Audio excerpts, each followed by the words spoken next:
everybody, welcome back to my channel, or welcome to my channel if you are new here. My name is Allie and welcome to the top comment, where I read and react to insane internet chaos in the form of Reddit stories. So if you like this type of content, please don't forget to subscribe. It's free and it means a lot to me. Happy Sunday, everybody. Welcome to the mashup episode for the week. We are going to be talking all about people who probably shouldn't get married or people who didn't get married. We're going to be looking at some Bridezillas, and we are also going to be just talking about weddings that completely went wrong. So if you already watched the episodes I put out on Tuesday and Thursday, go ahead and use the timestamps down below, and you're welcome to skip on ahead to the bonus stories if you want. But if not, that's cool too. Stay with me for the whole time. I love that for us. But let's go ahead and get on into it.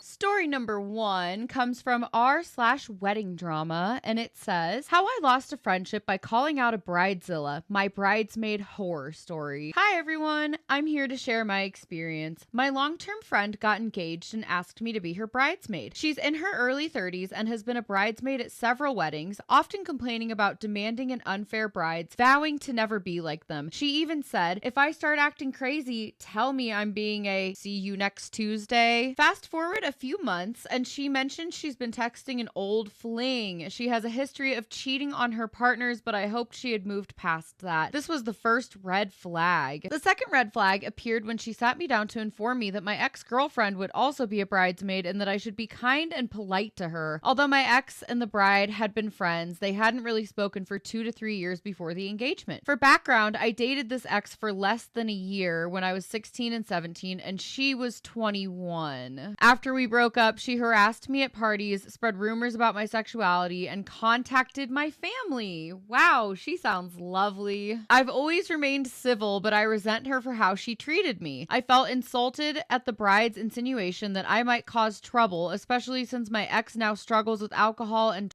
is way more likely to cause a scene. Nonetheless, I decided to let it go for the sake of her wedding. The final red flag occurred when we started a group chat with the bridesmaids. One night, the bride shared photos of her wedding shoes, and the maid of honor shared a picture of her baby. I liked and commented on both. The next morning, I woke up to a rude text from the bride instructing me not to like or comment on the maid of honor's baby pictures because she didn't want the maid of honor's baby to overshadow her wedding, which was still over a year away. Initially, I thought I'd let it slide and simply responded, "Okay." Then I remembered all of our previous conversations and complaints. In response, I did what she had once asked, but I told her that she was being a see you next Tuesday. She flipped out, criticized me, threw some low blows, and insulted me. At that point, I decided to drop out of the wedding and told her to find another friend and a bridesmaid. From what I've heard, they didn't go through with the wedding. She continues to cheat, and she badmouths me whenever she gets the chance. As for me, I'm so thankful I didn't get involved any further. Woo! You sure dodged a bullet with that friend. She sounds like a crazy, unhinged lunatic in all the worst ways possible. I have like a standard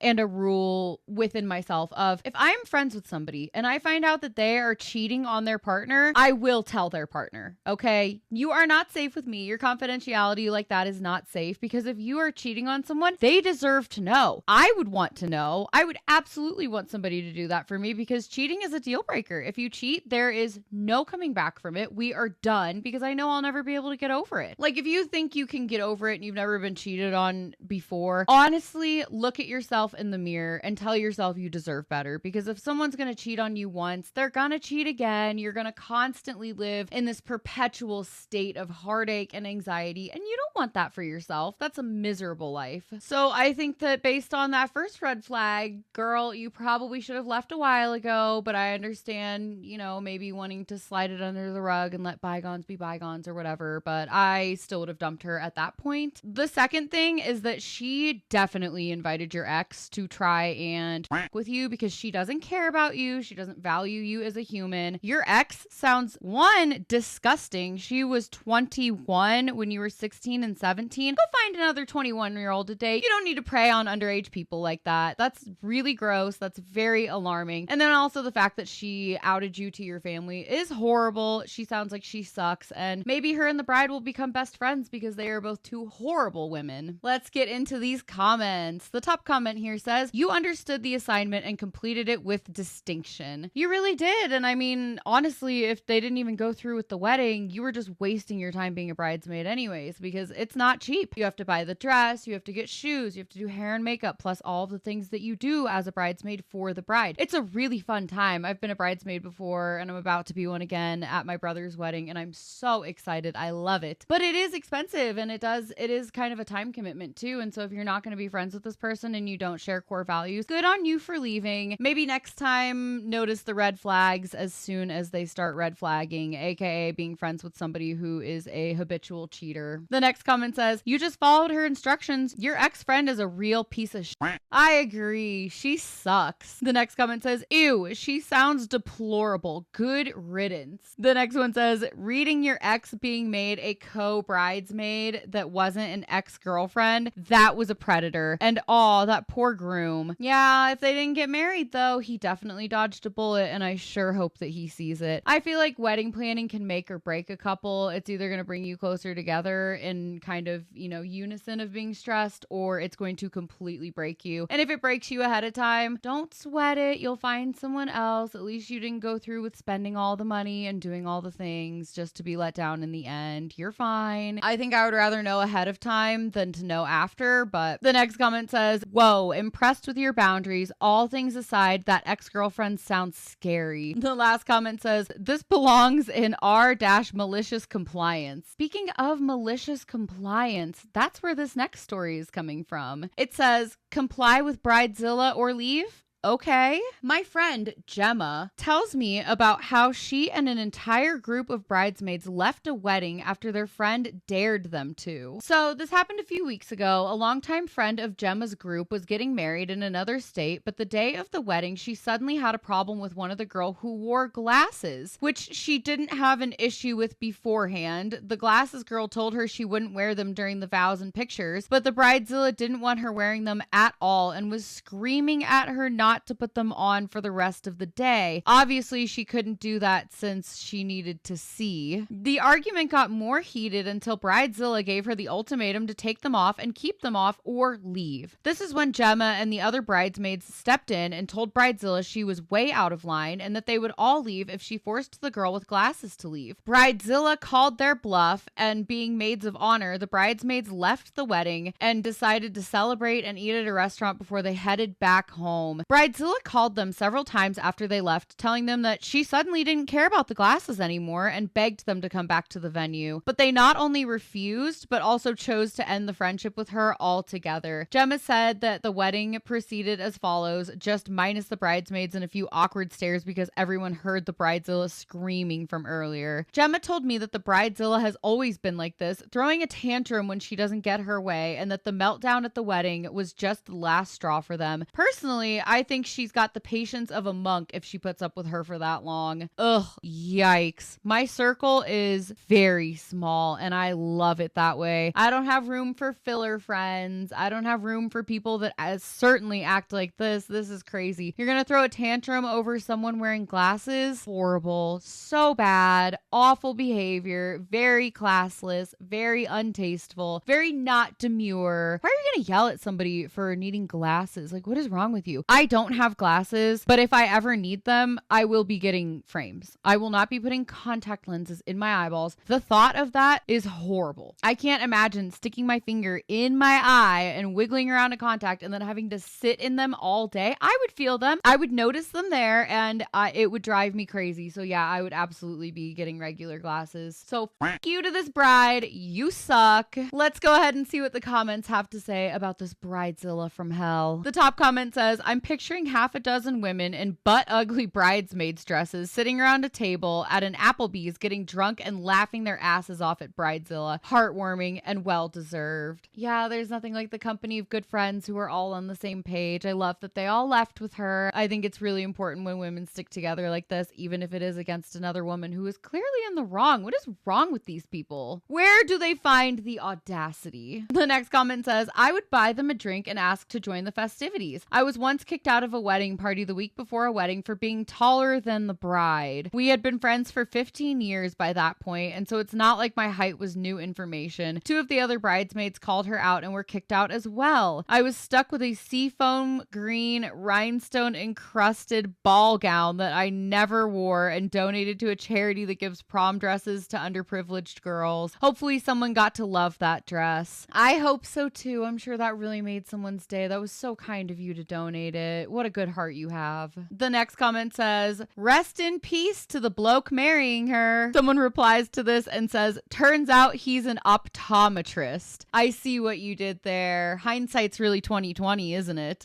Oh, I dropped my phone. It's fine. It didn't break. Yay. All right, we're going to move along to the next story. This one comes from the r/Bridezilla's own subreddit. There's a whole subreddit community dedicated to Bridezillas, which I just think is iconic. This one says, I was a Zilla substitute and I don't regret it. So recently I saw this sub and I thought it'd be fun to share this. My oldest brother is 28 and I'm now 21, but this happened when I was 17 and still living at home with my parents. My brother and sister-in-law were getting married, and when they were going through wedding planner candidates, they landed on apparently the best one in her field. After their initial first meeting with her, it became clear that while she knows what she's doing and will help them have a gorgeous wedding, she didn't have an ounce of kindness, very catty and condescending, especially with my sister-in-law, who's an absolute sweetheart who doesn't like conflict or calling people out. Since my brother couldn't attend most of the meetings after the initial one, travels a lot with his job, and didn't want my sister-in-law to be alone and possibly let her wedding planning walk all over her, he enlisted me. He just walked into my room and was like, you might be just enough of a bitch to speak her language. And then he told me the story and asked me to be at all the meetings that he won't be able to attend. And you know what? I loved every minute of it because no one can act like that with my family. I attended a total of 6 meetings. She was big on time, and the first time I went with my sister-in-law, she commented about our lack of punctuality because of parking issues before she even greeted us, so I started timing her on every last little thing. I told her we wanted a detailed time frame for everything, from wine tasting to cake and flower meetings to lighting to priest meetings, etc. And if we went over her time frame, I made snarky comments on a lack of punctuality. She made a comment about a type of cake that not everyone has a palate for as a direct hit at my sister-in-law, so when the planner nearly choked on her salad in the food tasting, I commented that not everyone has table manners. She commented on my sister-in-law's weight at the first dress shopping. Next time I commented about her top not fitting her right and that not all her clothes are work appropriate. There were a lot more, but I can't write them all down or this post would be a mini novel length. My sister-in-law, laughing after having retreated into herself from the planner's comments, was worth it though. By the wedding day, the planner hated me so much that she avoided me and dodged me all day and night. I have no regrets. Man, I can't imagine how bad your sister-in-law would have felt if you weren't there for her. She really is lucky to have you in her corner because this lady seems like a nightmare,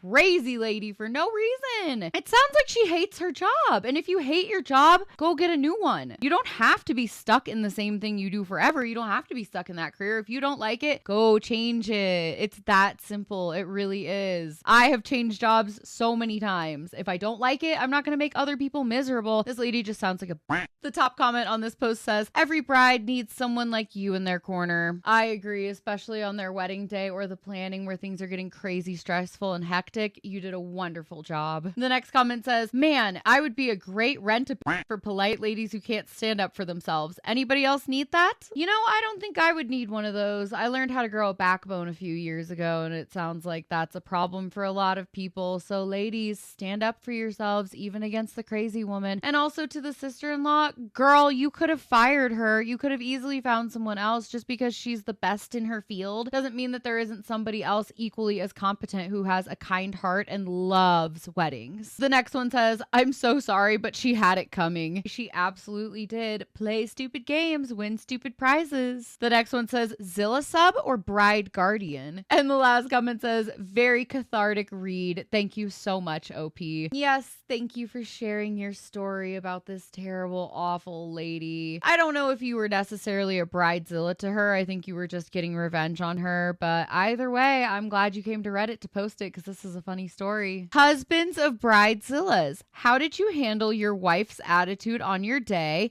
And did it change your image of her? Also, how bad was she? So we're going to find out from some husbands who either married bridezillas or almost married bridezillas. The top comment says, was actually interviewed for the show Bridezillas. I said I wouldn't get married if we were on that show. Anyways, she was the same during the marriage. It was a typical bad marriage because of finances. She was a spendthrift and living that way was just causing so much suffering. We had an expensive wedding that I'm still paying for. So there's a show called Bridezillas and she wanted to be on it, and your business would have been all over the internet for everybody to see. I mean, yikes, you really got to be careful with that. That can be a life ruiner, I would imagine. The next comment says, I was the bride in this situation. My fiancé is a wonderful man, but terrible with organization and planning, and there's no way we could afford a wedding planner. Trying to afford even the most budget-friendly wedding in a major city means a lot of price comparisons, bargaining with vendors, and keeping track of all the details. I honestly never really cared that much about my wedding, but only that it was outside, had good food and alcohol, and wasn't that expensive. But even that required hours of my time and energy and left me exhausted and frustrated. My fiance did everything he could to help, but it's simply not his skill set, and his help often turned out to be more of a hindrance than anything. I started to notice how irritable and frustrated I was anytime we talked about the wedding. I was picking arguments whenever my fiance mentioned anything because his comments would be so basic. Hey babe, we should totally have steak for dinner. Sure babe, I'll just completely replan the menu I just spent a month arguing over the caters with over trying to get it to cost less than $7,000 for 50 people. Dress shopping was a nightmare. I'm mildly overweight, maybe 20 to 30 pounds over what I should be, but slowly working on it, and the whole experience made me feel like a whale who didn't even deserve to be married. I went home and freaked out on him and told him that I hated our wedding and couldn't we just forget the whole thing. So we canceled our wedding, and next May we'll be flying to Italy with just our parents and siblings and getting married in a villa in Tuscany. 2 weeks in Europe will be half the price of a cheap state park wedding for 50 people in the city. Best decision we ever made. That's super cool that you recognized you were being a bridezilla and all of the things that were causing that. I would imagine that would be very, very stressful to try and plan it all on your own, especially if your husband's not great with it. It's also the vague questions from him of, hey, we should totally have steak. Okay, what type of steak? What type of sauces? What type of sides? What type of drinks are gonna go with it? You know what I mean? It's way more than just, hey babe, we should have steak. So I totally get your frustration. I think it's good that you canceled it, and going to Europe for 2 weeks, you're not just making a wedding day, you're making a whole wedding experience out of it, and I love that for you. The next comment says, know someone whose wedding included the groom's father getting into a bloody bathroom fist fight with a cousin and said cousin's girlfriend was getting tased by the cops who had just gotten called because of the initial incident. Because of the groom's family history, the bride basically just shrugged it off and said okay and went back to her wedding. We love an unbothered queen. I'm glad she was still able to make the most of her night despite other people being crazy and potentially trying to ruin it for her. It's nice that she didn't let that happen. I'm sure her husband really appreciated that too. If his family's been like that, he guarantee knows that they're that way, and he's probably been putting up with it for a while too, so it's nice he met someone that matches his chill. The next comment says, former wedding photographer here. Momzillas are really the more common problem. Ooh, a momzilla. Maybe we should do an episode on those. I bet they get pretty heated, especially the boy moms. Maybe that's what we'll do next week. Maybe we'll do momzillas and boy moms. What do you think? Leave me a comment below. The next comment says, I'm not the husband, but I was accused of being a bridezilla. I've got 3 sisters. We created a rotation nomination for the maid of honor. My sister, who was mine, asked that she'd be the only one in a long dress, bridesmaid-wise. Sure, outdoor June wedding, others can wear knee length. Older sister complains about having to show her legs. She complains about everything, and I start to cave and say, well, maybe all my sisters can wear long. No. My mom and other sisters said this is not okay to be bullied. Older sister complains about having to wear a dress. Told her I was fine with a lady's suit. I want her to feel pretty and comfortable too. Apparently, all this made me a bridezilla in her eyes. It is still sporadically mentioned by her to this day. Maid of honor's sisters shut it down pretty quickly. And I cried over wedding stamps to my mom because I thought the wax seal would make them too heavy for regular stamps. Oh, honey, you just sound stressed, and your sister sounds like she's just trying to take advantage because she's your sister and she feels like she can get away with it. You know, if it was anybody else's wedding, she would not even complain one single bit about what dress she has to wear. Go based off of what you feel comfortable with. But if the bride's telling you to wear a long dress, girl, just do it. You're in the dress for a few hours and then you never have to look at it again if you don't want to. Just make it easy on her. Like, these people sure do have some audacity to sit there and try to tell people what to do. I just think it's crazy. I couldn't imagine ever treating anybody like this ever, ever, ever. This is so cringy and so embarrassing. And now even more so, people are really starting to stand up for themselves and say, you know what? I'm not going to take this crap from you, and they're walking away. So just be a good person.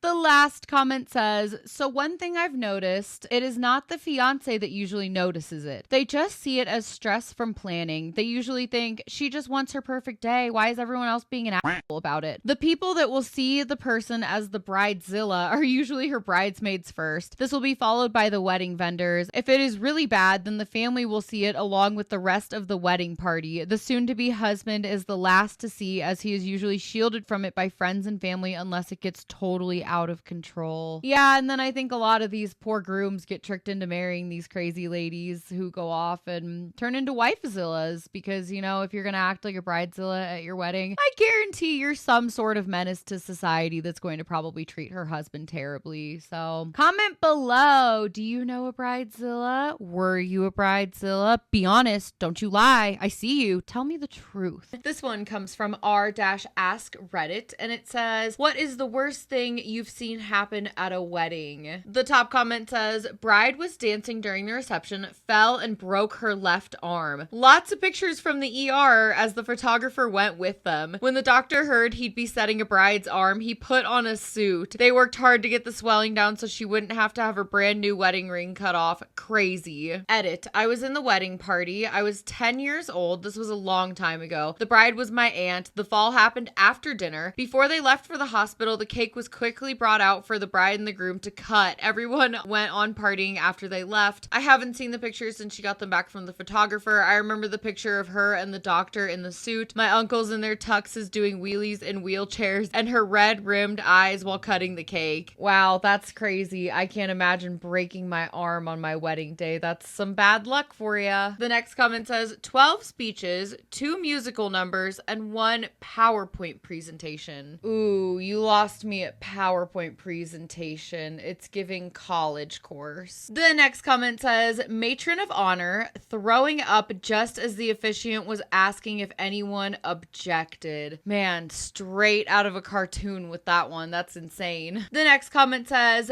best man starts off his speech with, I've seen the groom with lots of girls over the years. You know, the cliche speech where it goes on to say, but you're the best for him, etc., etc. Turns out the bride and groom were dating long before the best man even became a friend. Essentially, he outed him as a degenerate cheater. She was super pissed. Call it all off at that point. That is not worth getting back into. I mean, maybe he did it on purpose to try and save her, but why wait until the wedding day? That's super lame. The next comment says, this happened at my own wedding. My mother-in-law is an alcoholic and we asked her not to drink. My father-in-law, her ex-husband, was with his new wife. Long story short, when we were wrapping up reception, she got so drunk that she tried to hit him with a bottle of champagne and missed and swung around and knocked herself the fuck out. Edit. I forgot to add the aftermath. We were asked to leave immediately and had to do something with her. We were so mad that we decided to drop her off at the police station and they took her to detox for the night. Edit number 2. This is the tamest story I have about my good old mother-in-law. Imagine that. Listen, if she's gonna ruin everything like that and you know this about her, don't invite her places. Why are you making it worse on yourself? You're not in the wrong to just say, you know what, you need to sit this one out until you get your life together. Actions have consequences. That's all I'm saying. The next comment says, the bride's grandmother keeled over and died during the reception. I can't think of anything worse than that. That would be absolutely terrible on so many levels. The last comment says, a giant brush-tailed possum fell through the ceiling at my cousin's wedding. The bartenders managed to chase it with a broom into the supply closet behind the bar before calling security, who then called a pest removalist. Again, straight out of a cartoon. I bet this is where they get some of their ideas from. Imagine a giant possum just falling from the ceiling onto you in your wedding reception. I wouldn't necessarily say that would ruin it, but it would definitely put an interesting twist to it for sure. All right, we're gonna move on to the next story. This one also comes from Ask Reddit, and it says, Redditors who have left your fiance at the altar. Why did you do it and what happened? The top comment says, a guy I knew did this. He was a nice, laid-back guy marrying a very toxic person. I can't get into the details because I didn't know him too well, but apparently his friends had been telling him to break it off from the very beginning. They had a final intervention for him the moment of the wedding, and they finally convinced him to just leave. He showed up at this festival I was at during what was supposed to be his wedding. I saw him and said, hey man, aren't you getting married today? He kind of had this faraway look and said, yeah, that's not happening anymore. Oh, yikes. So he just didn't show up. I still feel like you should have the common decency to, at bare minimum, if you want to be a bottom of the barrel human, that's fine. At least send a text and say, I can't do this. I mean, even that is still, like I said, bottom of the barrel human, but it's better than just not showing up. That is humiliating. I can't even imagine. I would be mortified. I think I would probably leave the country at that rate. I think I would take my dogs and put them on a boat and we would all just sail away to Japan together or something, because there's no way. I mean, that's one of the worst things that you can do to somebody is ghost them on your wedding day. That's horrible. The next comment says, my mom thought that she had been left at the altar by not only my dad, but the minister as well. She hated being the center of attention and didn't look up from the ground until she was almost down the aisle. Just then, the door behind the altar flew open and my dad ran out with his kilt flapping around him, followed by the minister. Apparently, they had been drinking whiskey in the minister's office and hadn't realized the ceremony had started. The kilt flapping in the wind is what got me. That's a great visual. The next comment says, I got left at the altar. He had spent the previous day spending a lot of time with his ex instead of helping me set up. I yelled at him about it because he was late and he hadn't helped us at all. He said he didn't want to get married because spending time with his ex made him realize I wasn't as fun as she was because I was uncomfortable with him doing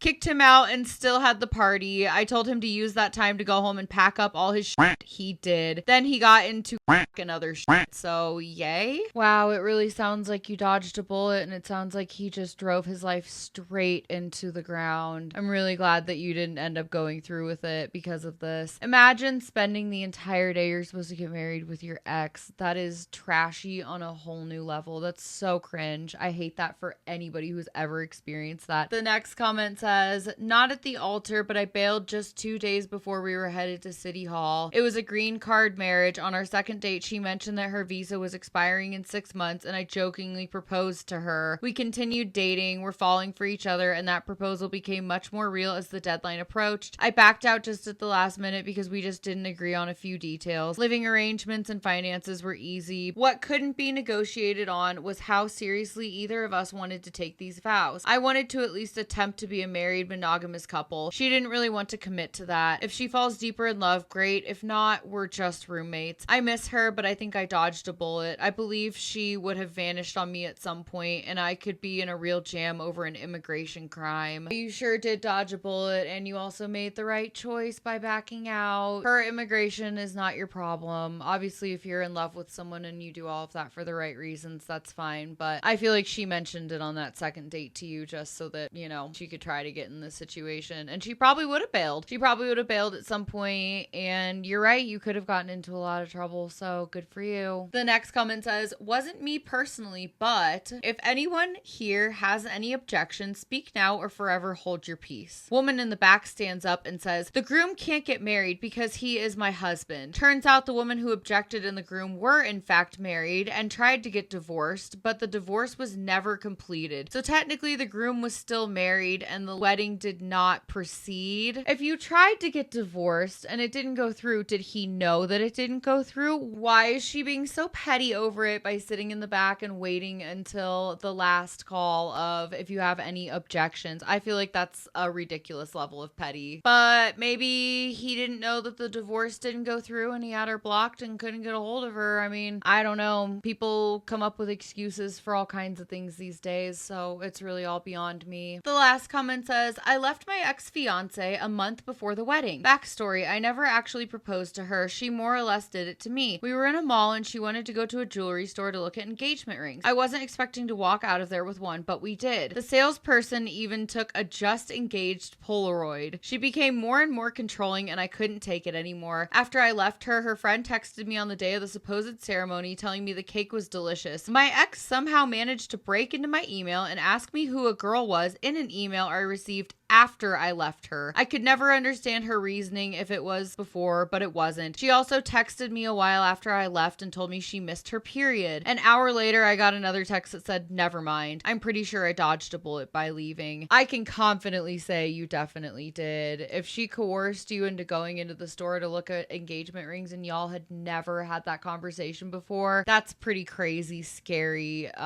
stage 5 clinger status. So good thing you got out of that. If you had talked about it ahead of time and you wanted to go in and just check stuff out so she could show you her favorites, then that's fine. But being coerced into buying something right then and there, super, super awkward. All right. Our next story comes from r-wedding shaming. And it says, shame bad weddings, not those that are low income. I've noticed a worrying trend on here of wedding shaming that basically amounts to, oh, they didn't buy enough decorations, or oh, they weren't wearing the dress that perfectly matched their color scheme, or oh, the couple dared to use a backyard rather than a huge venue. Cheap is a different matter entirely, but not everyone is within their means to have a huge wedding. They make do with what they have. They still want to have a party. Can only those who are well off have weddings? If the bride and groom are happy and the guests are treated well, and its only sin is being simple, maybe we should shame you, the guest, who's turning their nose up because it doesn't fit their idea of a perfect wedding. For example, a themed wedding may not be everyone's taste. Expensive weddings can be themed, but most of them have low budgets. If you hate it, don't do it when you get married. But making rude comments throughout the event is awfully tacky. If the married couple isn't hurting anyone and it truly makes them happy, I don't know. I just think it's shameful. I think an expensive wedding where the married couple hates each other and makes a scene is far more shameful than a couple having a Halloween themed wedding. If it's not hurting anyone, don't complain. Mind your business. The top comment on this one says, I agree with this so much. People were shamed because the homemade dresses don't fit. They had to use an old boombox instead of a band. The venue was a restaurant or a backyard. I could go on and on. Best wedding I ever went to was in a backyard where it was a potluck and the bride's grandma made the dress. It looked like shit, not gonna lie. Poverty or simply not spending any money is not a reason to shame. Let's shame weddings where grooms make out with the maid of honor, the mother-in-law wears her old wedding dress, the minister has COVID, or they have a slavery theme at a plantation or something, not because it was low budget. Yeah, don't judge other people for that. That's not cool. As long as they're happy, it does not matter. They could get married and celebrate their love in the middle of the woods with just the two of them there, and I think that's beautiful. If that's what the couple wants, then we should be celebrating that, not being judgmental little you-know-what's over it. The next comment says, I bartended a $100,000 wedding and it was insanely bad. A groomsman broke a leg, police arrived, so much crying, so many people vomiting, ew, so many kids having to be watched by the bar staff because their parents were there, a DJ who only played hardcore rap with so many bad words in it, the grandma of the bride had a meltdown. Expensive does not equal good. You are entirely right. No, it does not. Chaos knows no monetary value. The next comment says, my niece got married in the conference room of a Best Western. I remember thinking that their wedding would have been a lot nicer in her parents' backyard, but the tackiness of that wedding was the fact that they had to find out the hard way that 15-year-olds can't get married even with parental permission in our state. So happily, they had to wait until the groom turned 16. That was very layered. I don't think I want to unpack all of that. The next comment says, I feel like shaming poor planning makes more sense than shaming money problems, but sometimes it is hard to tell the difference. My sister's wedding was a shit show because she gave everyone 2 weeks to plan it. It looked poor, but really it was trashy because she had zero patience and had very little help because we didn't really approve. Turns out we were correct, unfortunately. They didn't even make it a year when he went to prison for robbing my parents. I had a poor wedding, but I spent a year planning it. I pinched pennies everywhere I could, and yet I see people on here shaming some of the very things that were featured at my wedding. There's no pretending I'm upper class white trash, but I did the best I could with the resources I had. I had more of a fun family reunion feel or a fancy barbecue rather than a wedding, but everyone had fun and no one was in a hurry to leave. A large formal wedding just wouldn't have felt right for me, my husband, or either of our families. My neighbors lovingly informed me that they could hear the party half a mile away up until midnight, and everyone was smiling all day and all night, especially when the ice cream truck showed up unexpectedly just as the cupcakes ran out. That sounds like a lovely time. Sometimes less is more. You don't have to deal with all the chaos. You don't have to deal with all the bills. You don't have to deal with trying to people please everybody. I think that's really beautiful. The last comment says, the best wedding I ever attended was a Halloween themed wedding held outdoors at an old school. I will never shame a wedding where the father of the bride is dressed as a Playboy bunny. That sounds like such a great time with a really funny group of people. I don't think we should ever judge anybody based on their wedding choices unless there is complete and utter avoidable chaos. The last story from today, this one also comes from Ask Reddit, and it says, those who have been to a ruined wedding, what happened? The top comment says, a coworker was at one of my best friend's weddings. There were very specific rules about the food. No nuts. There were a couple of people there, including the maid of honor, who were severely allergic. The venue served something that had nuts in it. The maid of honor went anaphylactic shock. EpiPen was not effective. She died on the way to the hospital. Needless to say, lawsuits abound. That comment has 53,000 upvotes. That's insane. That's so sad and so scary. I don't know a whole lot about food allergies, but I do know enough to know that they are no joke. And if they explicitly said no nuts in the food, I hope that people were really held liable for this. That is incredibly sad. The next comment says, my nephew is highly allergic to peanuts and was the ring bearer in a wedding where he was very young. The bride and groom made sure that the venue, the caterers, and whoever made the cake all knew that there should be no peanut containing or contaminated food on the premise for their wedding. No one thought to tell the DJ though, and the DJ had brought peanuts as a snack. He held my nephew's hand walking him into the reception, and my nephew had a serious reaction. He was okay in the end. Fortunately, the EpiPen did work in his case, but it certainly put a damper on the reception after he had to leave for the hospital. It was pretty scary, and I share that story hoping that if any other brides and grooms have a loved one with a peanut allergy, make sure you tell every single person that might step foot into your wedding venue. Wow, another one about food allergies. That's crazy. What are the odds of the DJ bringing peanuts as a snack? I feel like that's pretty random, but yeah, it just goes to show you really need to alert every single person that is going to be going in and out of there, no matter how big or how small their job may be. The next comment says, we attended a wedding for a family member who didn't have a lot of money. It was hosted at an inexpensive venue, but it was nice. My heart broke when only a third of the people invited showed up. You could see the hurt in the couple's face. They came to our table and asked, do you have any friends in the city that lived an hour away? They had all this food for 100 people, but only 30 guests. They were willing to have complete strangers come down just so that their money and food wouldn't go to waste. We had not handed over our card with cash in the inside yet, so my husband hit the ATM and added another $100. This comment has 47,000 upvotes. That was a really nice gesture of you guys to do. That's so sad. You know that those 70 people RSVP'd and then just decided to bail at the last minute. I feel like that's a group effort attack. That's really mean. Just tell people that you're not going to be there if you're not going to be there. Don't plan on not showing up and then ruining the entire day. I mean, all that food just went to waste. That's horrible. The next comment says, somewhere there exists a picture of me in stage blacks in the middle of a drunken wedding reception conga line. My boyfriend at the time was doing sound for the band as they had intended to have live music. Something like 60% of the people showed up there. There was a snowstorm involved, and the bride, without missing a beat, invited all of the venues, including people who weren't even working at the wedding, to come eat and dance. Bride's mother ended up playing DJ for an hour with the exact same no-nonsense attitude as her daughter so the band could properly sit down for dinner, and the groom and his groomsmen, still in their tuxedos, insisted on helping load out even though it was basically just a drum kit and a couple of speakers. I have no idea who these people were, but I would bet money I can't afford to lose that they're still happily married. They do sound like a really chill couple. Take care of the people that take care of you. Be nice to wait staff. Be nice to the people that are helping make your special day special, because without them, it would not pop off like that. The next comment says, I'm a wedding photographer. I was at a really fancy wedding a couple of years ago, a typical outdoor deal at a swanky location in the middle of nowhere. The place was really nice and had a large concrete stairway flanked by water fountains that led down to the altar area, so the bride could be seen by all like she was ascending from heaven. The ceremony begins and the bridal party comes down and takes their places. Then the bride appears with her father. She takes 3 or 4 steps down the concrete steps and her shoe twists on her. She stumbled down a good 12 feet or more and busted out the majority of her front teeth in the fall. So much blood all over her. With the place being so isolated, it took a good 40 minutes for the ambulance to arrive and she was in intense pain. Ultimately, she was okay, and I got an email from them weeks later with a rescheduled date. This time there were no stairs anywhere in sight. Oh my god, especially for us girls who don't wear heels very often, walking in them on your wedding day is definitely intimidating. I don't even think with enough practice she could have been spared there. Oh my gosh, poor girl. That had to hurt so bad, losing all your teeth like that. I can't even imagine. But at least they were able to reschedule it. I think that was really nice, and the fact that they invited everybody else again, and I'm sure she just looked beautiful, and hopefully she was able to get a new set of teeth by then. The next comment says, this was one I worked at. After the ceremony, right at the start of the reception, photographer was taking jumping photos of the bride and the bridesmaids. So they were all jumping in the air while wearing heels. Bride landed and dislocated her knee, then passed out and kept going in and out of consciousness. We called an ambulance who turned up and fixed her knee, but she wanted to continue with the wedding. She then had the first course of the meal and threw up all over her dress and had to sit with her mom in another room while everyone else danced. Felt so bad for her as she spent the rest of the evening crying. I have seen those jumping pictures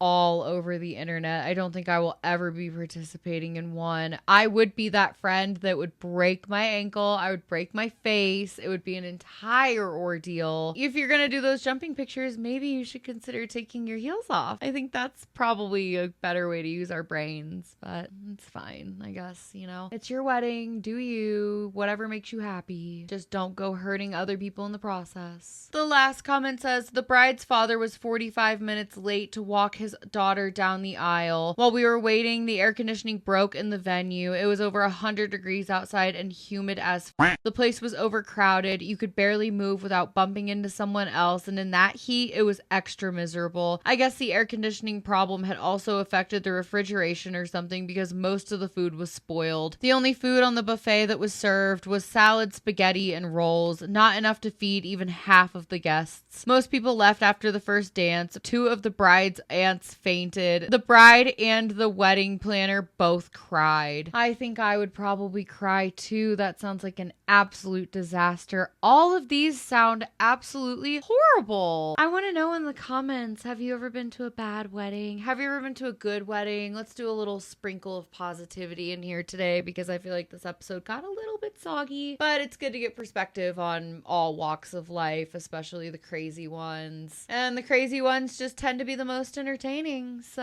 all right, our first bonus story comes from Ask Reddit, and it says, guys who married Bridezillas, what happened after the wedding? The top comment on this says, Divorceosaurus X. The next comment says, divorced after 2 years. She moved her stuff out while I was at work. I cried, and when I got remarried to someone new, I realized what real love was. Also, my ex herself on 5 separate occasions when she was blackout drunk because she was an alcoholic, so I don't miss that either. I can't say I would miss that either. That's pretty intense, and I'm sure you had to help her clean it up. So, sounds like you're on to bigger and better things. I love you.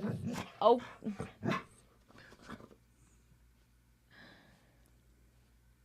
I love you. What are you doing? Clearly there is chaos in my household right now. Everybody wants my attention, which is amazing. Okay. What? Oh, and don't lick my face. Ah! Lance! Lance, okay. Okay! Okay! Jupiter! Jesus! What are you doing?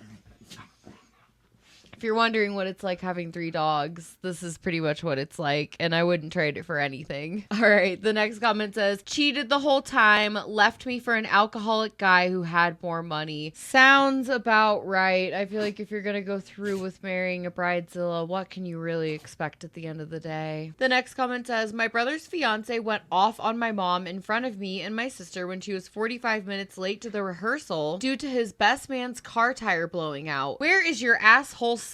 Dude should have never showed up for the wedding. Not only a bridezilla, but a total and utter sociopath. Her life was completely fabricated, and her parents, who didn't show up for the wedding, called my mom to tell her the truth about the day after. She had a rap sheet a mile long and a prison record. But my brother, who just wanted to believe that people can change, stuck it out for 7 years. Don't do that. Don't ever do that. You took the words right out of my mouth. If you are unhappy, you are welcome to leave. Don't stay for 7 years, buddy. Really? That's time you'll never get back. I mean, good for you for trying, but couldn't be me. The next comment says, my sister was labeled a bridezilla by the staff at her venue. I overheard them. However, the chair coverings were red, supposed to be brown. There was no mirror in the bridal suite for her to get ready in. The photographer was late. The makeup artist was very, very late, hence the issue with the mirror. The buffet was totally wrong. Not a single dish she chose, and they charged $25 per person for what was supposed to be a 4-tier chocolate fountain, but ended up being a small plastic contraption that she saw them unboxing from Walgreens on the day of. On top of it, only about half of the wait staff showed up, and the DJ refused to honor the playlist selected, so yeah, she lost it at the venue. I don't think she's a bridezilla. I think that's pretty justified if the venue couldn't even do their job properly to make sure that things were right. I'm sure she paid a lot of money for it too, just to have it be chaotic like that. That sucks for her. The next comment says, my buddy married a bridezilla. She was a bridezilla long before the wedding, and they had dated for about 7 years. I have no idea how they're doing. I just kind of stopped talking to him after a few years, after she claimed I ruined his birthday by remaining sober. I had driven 5 hours to be at his birthday. Good for you for cutting those terrible people off. They don't have any place in your life. They sound horrible, and you definitely sound better off without them. And if I had to guess, they are probably making each other miserable right now. The last comment says, my sister was a bridezilla. She announced a 2-year engagement and asked me to be the maid of honor. Then I got the opportunity of a lifetime to move across the country to pursue my career. It was 18 months before her wedding, and her reaction to the news was, you're really going to leave me here all by myself just to plan my wedding all by myself? Like I had signed away my right to have a life for the honor of being in her wedding. She made us spend hundreds of dollars on specialized dresses. The bachelorette party had a dress code and a steep price tag. For 10 years before her engagement, I constantly had different colored hair, blue, green, purple, you name it. But knowing she is conservative, I let the color grow out. I had natural color, but a short bob with an undercut that she went on and on about. In the lead up, we talked every few days to discuss her wedding. It was the closest we'd ever been, and as soon as she got married, I got radio silence, and she even forgot my birthday. Needless to say, we don't speak anymore, so I have no idea how her marriage is going. That is brutal, my dear. I'm very sorry for you, especially from your own sister. That really sucks. I don't think it's necessarily common for people to cut each other off after they get married, but it's definitely not something brand new. But when it's your own sister, ugh.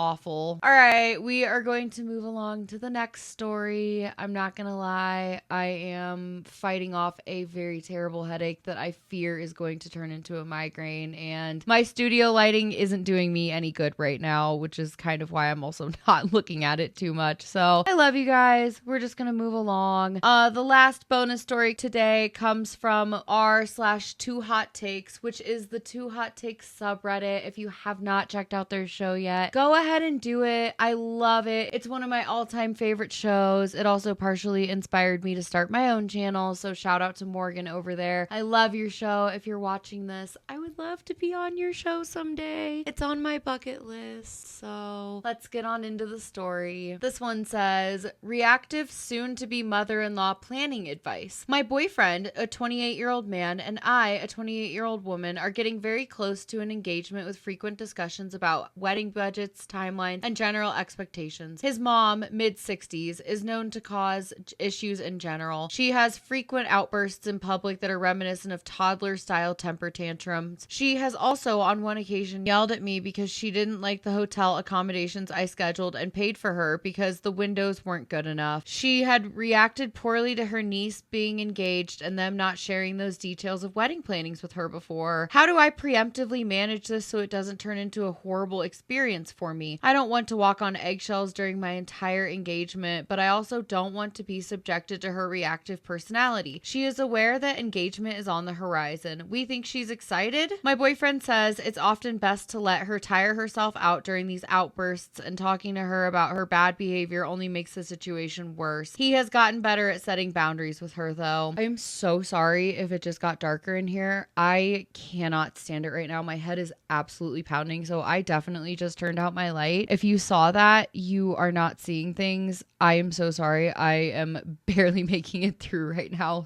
so the light went down, and I'm sorry if it looks awkward, but it's either that or you guys are gonna see my head turn into confetti cannons here in about 3 seconds. So, all right, back to the story. Sorry. We are receiving some financial help for the wedding from my boyfriend's dad and my parents. We made it clear that we would be appreciative of no strings attached financial help, and that it would be perfectly fine if they didn't contribute and there wasn't any expectation of financial help at all. We have been exceptionally appreciative of their offer to help us financially this whole time. Neither contribution is enough for the total cost, and we will be the biggest contributors to the cost of the wedding. Any advice is both welcomed and appreciated. Yikes, your future mother-in-law sounds absolutely terrible. I think the biggest advice that I can give is I think when we are choosing who we are going to marry, we need to really seriously look at the person's family, because unfortunately, or fortunately in some cases, they are going to be a core part of your life. And she sounds like a literal child in a grown-up's body. She's probably never been told no, and she just sounds horrible. And you know what? I am gonna go there and say, if you don't feel comfortable enough inviting her, this one's really tough. If you don't feel comfortable enough inviting her, then you don't have to invite her. You can absolutely sit down with your fiance and talk about it and say, hey, your mother has been known to cause X, Y, and Z issues. And if you guys need to exclude her from the wedding, I think you should. Also, if you haven't done premarital counseling or anything like that, you should probably jump on that opportunity sooner than later. Make sure that you're prepared. Make sure that you guys have the same expectations, and, make a game plan. Say if she does X, Y, or Z, then we are going to kick her out. No exceptions. And if you choose to relay that to her ahead of time, that's probably smart. But if you feel like it's just going to make her behavior worse, then keep it to yourself. Protect your peace on your day at all costs. The top comment on this one says, your boyfriend needs to be the one to step up and manage her. If he can't do that, then I wouldn't marry him, because otherwise she'll just continue to make your life hell for the rest of your days. I definitely agree with that. He really needs to set some firm boundaries with her, and it's good that he's getting better at it, but eventually he's just going to need to be better at it, and that time is closing in on you right now as your wedding date approaches. The next comment says, your boyfriend needs to handle his own mother. He needs to share whatever information you all wanted to share. He needs to step in if she tries to get to you. I suspect talking to her doesn't help, but you can get up and leave the room, hang up the phone, and anything else to protect yourself. I strongly suggest letting him handle the majority of communication with her. I agree on that one as well. The next comment says, elope. Just don't deal with the stress of it all. Yeah, that's another option. Elopement can be very beautiful as well, and then just throw a big party afterwards. Whatever you have to do to protect your peace. The next comment says, let her tire herself out. Wow, this really made me laugh. She really is a toddler. I guess ignore her. She just wants attention. If she doesn't get it, she'll stop is next. Tell her as little as possible, and if she has a tantrum, get your boyfriend to deal with her properly. She is his mother after all, so she's his responsibility. If he can't, I hope you're prepared for the tantrums and everything for as long as she's around. She sounds like the type of person that's going to show up wearing white to your wedding, I would run fast and far. If you really think that your fiance is worth it, take him with you. But if not, there's 8 billion people in the world. You don't have to settle for this one and his crazy lunatic of a mother. The last comment says, this is ultimately your parents' problem and it'll become yours if he refuses to acknowledge it. My mother-in-law is amazing, but even she has her issues that I felt frustrated with, and my fiance has immediately handled them with grace. My mother is a nightmare. I refuse to subject myself or my partner to her, so we're both no contact. Both of you need a backbone. If you're entering this marriage, it's a big step that too many people take lightly. I suggest premarital counseling. I agree with every single one of these comments. Morgan, you've built an amazing community over at Two Hot Takes. Everybody here gave wonderful advice. I really hope, OP, if you're out there, that you take some of this advice seriously and really weigh your pros and cons of everything. And if you have to cut her off, or if you have to postpone your wedding to try counseling to make things better, to be able to get your husband to really fully tame her, then maybe that's just something you have to do. And again, if you do have to break up, then I'm really sorry for you. I hope that doesn't happen, but have the conversation with yourself personally of, is this the type of mother-in-law that I want? And is this somebody I'm willing to put up with for the rest of my life? So I think we're going to end the episode here. I love you guys. Thank you for being here with me and for bearing with my headache issues and my lighting issues. Maybe I should look into getting a ring light. Right now I just have like this obnoxious, horribly bright studio light, and every time I get done recording, my head is always pounding afterwards. So maybe it's time for an upgrade, but I love you. I hope you guys have a wonderful week. I will see you on Tuesday for the next one. Bye.